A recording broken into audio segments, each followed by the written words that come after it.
As the saying goes, necessity is the mother of invention. In Ofafa Jericho Estate in Nairobi, this statement rings a bell. Ofafa Jericho Estate has a history. This is the place where most of our older politicians cut their teeth.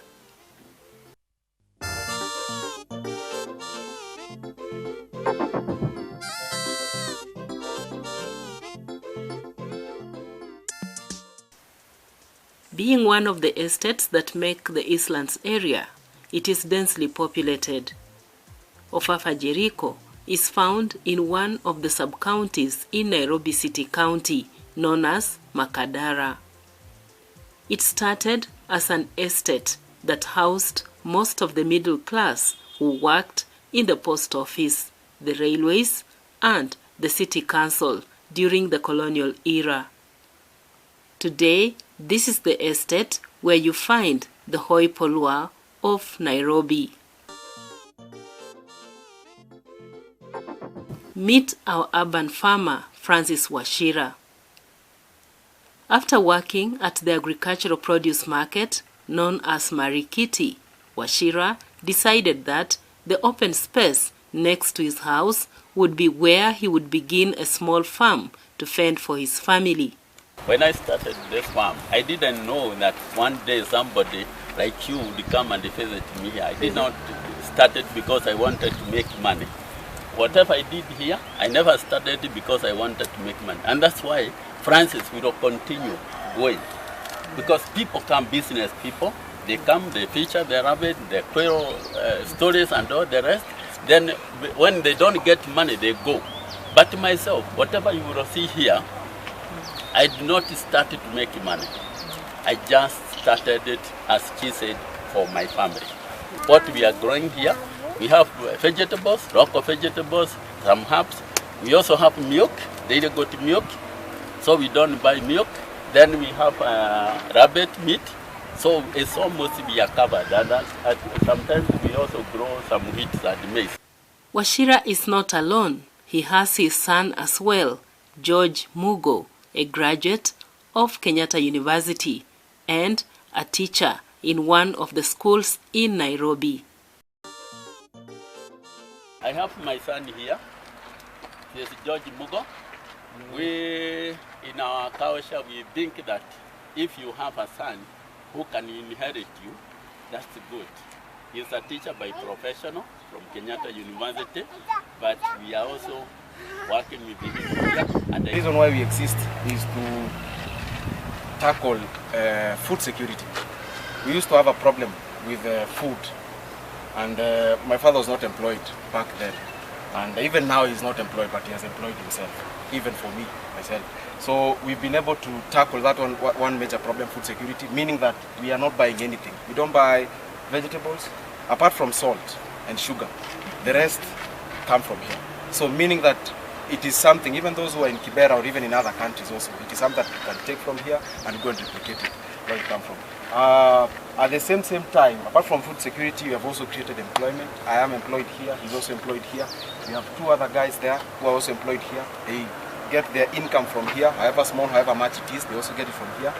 When we started it, we used to have old men and old wazirs coming. But right now, we are also hosting learned people. People who have gone to university, masters, and it's very, very encouraging.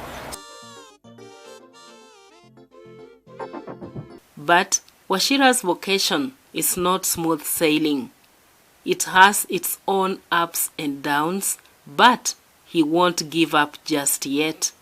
Fortunately, we have a problem here with water. The Nairobi County has not been able to give us water. So you can see, I wish, in fact, when she told me you are coming, I was almost telling her, don't bring them here. Because I don't want them to come when my farm is dry, and maybe they have seen it on the web when it is so green as she says.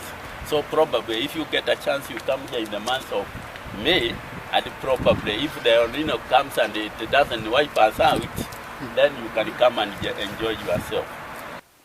His son George Mugo takes the cue. Yeah, on that other side, that is a variety of Mpeg grass. It's called Kakamega 1. a very good variety. It is a family enterprise, yet it can also serve as a learning curve to many who worry about where the next meal will come from. Variation of 10, 10, 10, and 5. 5 is for the sunflower, and then you have your food for your chicken, and even for your rabbits. So you don't have to buy. The Washiras grow all manner of food on their little plot that passes for a farm. They grow traditional vegetables,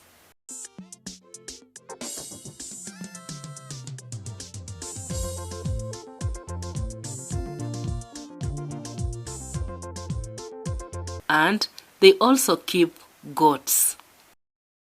And for those who fear holding the young ones of goats,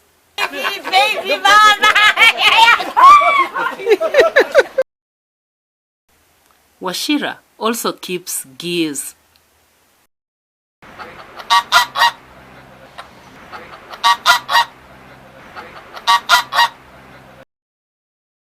He keeps chicken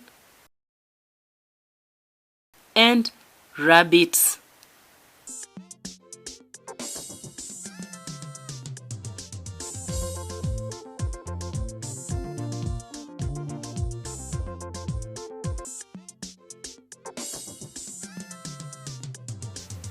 The rabbits are of all kinds, serving the various customers he has.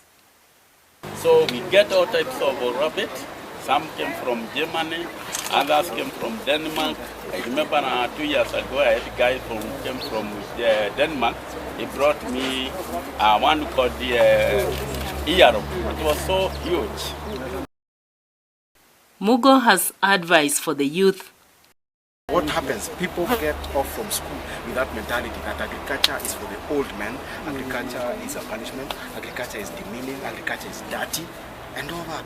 But what we've been doing and what he started doing is changing the mindset. And I think that is the biggest victory. After walking around the little plot in the sweltering heat,